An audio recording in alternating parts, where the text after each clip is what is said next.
পারমাণবিক অস্ত্র হলো মানুষ ইতিহাসের সবচেয়ে ভয়ঙ্কর আবিষ্কার। একটি মাত্র বিস্ফোরণে ধ্বংস হয়ে যেতে পারে পুরো একটি শহর। এর নামে তৈরি হলো আজ এটি এক হুমকি পুরা পৃথিবীর জন্য। অস্ত্রের ভারসাম্য বজায় রাখতে অনেক দেশ এইগুলোকে নিরাপত্তার প্রতীক বলে দাবি করে।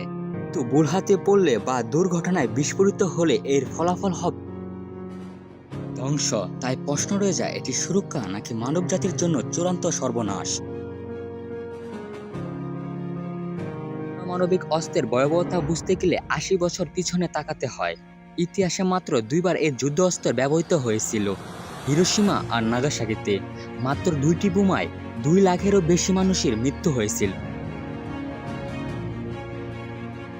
বেঁচে যাওয়া হাজারো মানুষ আজীবনের জন্য শরীর ও মনের ক্ষতি নিয়ে বেঁচে আছেন। ২০২৫ সালে দাঁড়িয়ে এখনও পৃথিবীতে ১২,০০০-এর বেশি পারমাণবিক অস্ত্র মজুত রয়েছে, অর্থাৎ এর ব্যবহারের সম্ভাবনা থেকে যায়। সুতরাং যদি কখনো সত্যি সত্যি এমন কিছু ঘটে, তাহলে কি হতে পারে তা জানা জরুরি। ধরা যাক একটি ১ মেগাটন ক্ষমতার বোমা বিস্ফোরিত হলো। হিরোশিমার নিডল বয়ের তুলনায় প্রায় ৮০ গুণ বেশি শক্তিশালী, আর আধুনিক কিছু বোমার তুলনায় এটার মাঝামাঝি। বিস্ফোরণ হতে যেটা প্রথম ধাক্কা দিবে তা হলো তাপ আর আলো। আলো আর তাপ এতটাই তীব্র হবে যে যারা এই বোমার বিস্ফোরণ থেকে ২০ কিলোমিটার দূরে থাকবে, তারা কয়েক মিনিটের জন্য চোখে অন্ধকার দেখতে পাবে। আর যদি বিস্ফোরণের সময় যদি রাত হয়, তবে তার দূরত্ব বেড়ে যাবে ৮৫ কিলো পর্যন্ত যেতে পারে। ১৩ কিলো পর্যন্ত পড়ে যাবে। ৮ কিলোর মধ্যে ত্বক গলে যাওয়ার মতন অবস্থা হতে পারে। তবে এসব নির্ভর করে আবহাওয়া কেমন ছিল, আপনি কী রঙের কাপড় পরেছেন, এমনকি আশেপাশে কী ধরনের ভবন বা গাছপালা রয়েছে। যদিও যারা বিস্ফোরণে একবারে কাছাকাছি থাকবে, তাদের জন্য এসব কিছুই কাজে না আসতে পারে।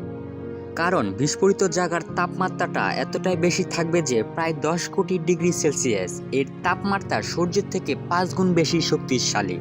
এত তাপ একজন মানুষকে নিমিষে গলিয়ে দিবে বা কাবাব বানিয়ে দিবে। তাপের পরে আসবে দ্বিতীয় ধাক্কা, ব্লাস্ট ওয়েভ। এই বিস্ফোরণে বাতাসকে চারদিক দিয়ে ধাক্কা দিয়ে ছড়িয়ে দেয়। হঠাৎ এই চাপে পরিবর্তনে ৬ কিলোমিটার পর্যন্ত ভবন ভেঙে পড়বে। বাতাসের বেগ থাকবে ঘন্টায় প্রায় ৫৫ কিলোমিটার। যদিও কেউ এসব পেরিয়ে বেঁচে যায়, তখন সামনে আসবে তেজস্ক্রিয়তার বিপদ।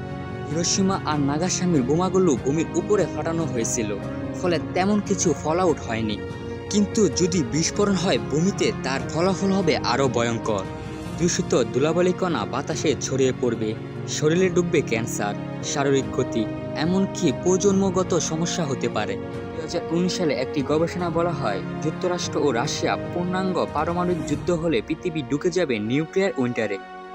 ধুলা ও ছাই বায়ুকুলে ছড়িয়ে পড়ায় সূর্যের আলো আটকে যাবে। শুরু হবে খাদ্য সংকট, বৈশ্বিক দুর্ভিক্ষ। এতক্ষণ যা বললাম, এটা কোনো সাইফাই গল্প নয়, এটাই নির্মম বাস্তবতা। আজকে এ পর্যন্তই। চ্যানেলটা ভালো লাগলে চ্যানেলটা সাবস্ক্রাইব করার অনুরোধ রইল। Tata, bye bye.